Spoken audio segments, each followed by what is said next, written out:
Yes, sister, most welcome. Assalamu alaikum. Wa alaikum assalam. I'm asking from the perspective of a teenager. Today it's very common to have people so-called falling in love. And I would like to know that how do I convince my Muslim friends who have so-called fallen in love to go about and how to refrain from falling into the vices of staring and stuff like that. And the second question is that if the girl or guy is virtuous, then how should I ask them to go about? Sister has a question that now it's common amongst teenagers and among the friends that they fall in love. So how can she convince that falling in love is wrong? And what if the girl and boy are virtuous? Correct? That's the question. Yeah, I mean, if the girl likes the guy and the guy is virtuous, or the guy likes the girl and the girl is virtuous. Without haram activity, that is telling or anything like that. Just liking the girl for her character, modesty and stuff like that. First thing that normally when teenagers fall in love, normal style, so how can you convince it's wrong? And on the other hand, if they are virtuous, then is it allowed without staring, without haram, is it allowed or not? First, the general category of falling in love, how does it come about? It comes about by breaking the hijab level.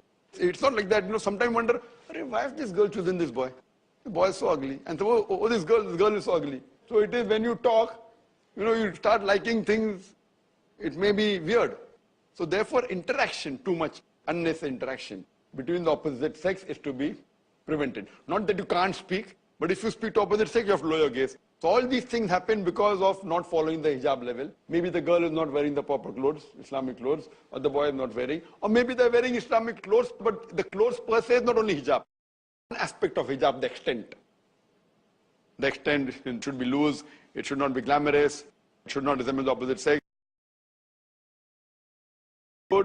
The way you talk, the way you walk, the way you behave, the way you think, all this comes into hijab. Just by wearing a clothing hijab, you don't talk properly. How are you? Well, very good. There should not be too much compassion.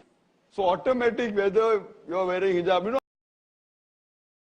so much of modulation and so much of love in the voice. The talking is not Islamic. That doesn't have to be stern always, it has to be normal. Same thing, the way you walk. You may wear hijab and you may not walk properly. The way you think. You may wear a hijab and you may stare and you may think, kya acha hai, or kya achhi hai, whatever it is. In schools and colleges. So talking, walking, thinking, heart, niyat, everything put together. So when the hijab is broken in any of these aspects, the situation will come. And that's how Allah subhanahu wa ta'ala, our creator, Almighty God has made us. If you keep opposite sex and nothing happens to you, then you require a psychiatrist. If you keep on talking often to an opposite sex and say, I talk but nothing happens, you require a psychiatrist. Something has to happen. There's something wrong with you.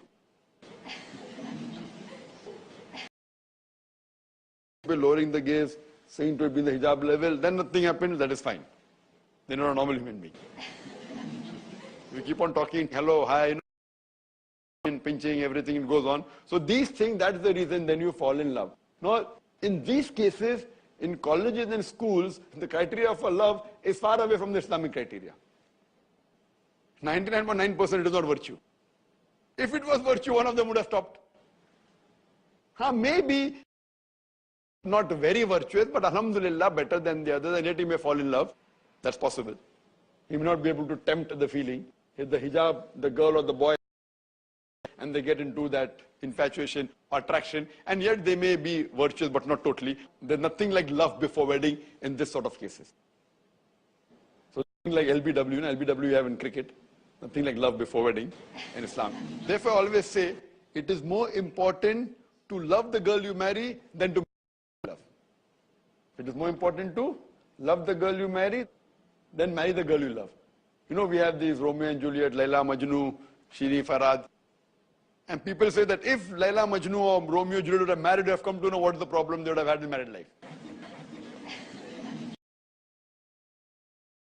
Marry and to marry the girl you love. Now coming to the second scenario, where sister has asked that there's a girl and a boy. Both of them are, but they fall in love. One side, two sides, she didn't say. One side. Two sides is difficult, no? virtuous. So she's taken on the one side, falling in love with the person, and the thing is there that Islamic, is it allowed? So if a person is a virtuous girl, she is not breaking any rules of the hijab, she is following all everything, alhamdulillah. But she knows of a person who is also virtuous, and she's fallen in love. Is it accepted? It is accepted. Desires to marry a boy who she knows of, who is Islamic, it's accepted. But it's not the love that you have in today's age. So it is one-sided. If she knows that she should propose, simple. She should propose Islamically, maybe through a brother, through a father, through uncle, send the proposal. So if she's fallen in love, fine. That should not stay for long. Fine. As you said, teenage, fine, teenage also no problem. On the higher side of the teen, no problem. Propose. Send the proposal. Don't wait for too long. You may never know, you may break the barrier of hijab. She's not done anything wrong. She's fallen in love. Propose Islamically. If you don't propose, then there may be problems. You may not be able to maintain. So she sends the proposal, and then if she's also Islamic, and he also wants Islamic girl, then if she's Islamic and if he has rejected her, then she should try and find someone who's more Islamic or less Islamic who likes her. So Islamically, if she likes someone in Sunnah, because he is virtuous, no problem, accept it. She has not breaking law of the Sharia. She should send the proposal as soon as possible. Don't wait. Then we can have a meeting, have a talk, have a chat. If he accepts, alhamdulillah. If he doesn't accept, no problem. She finds someone.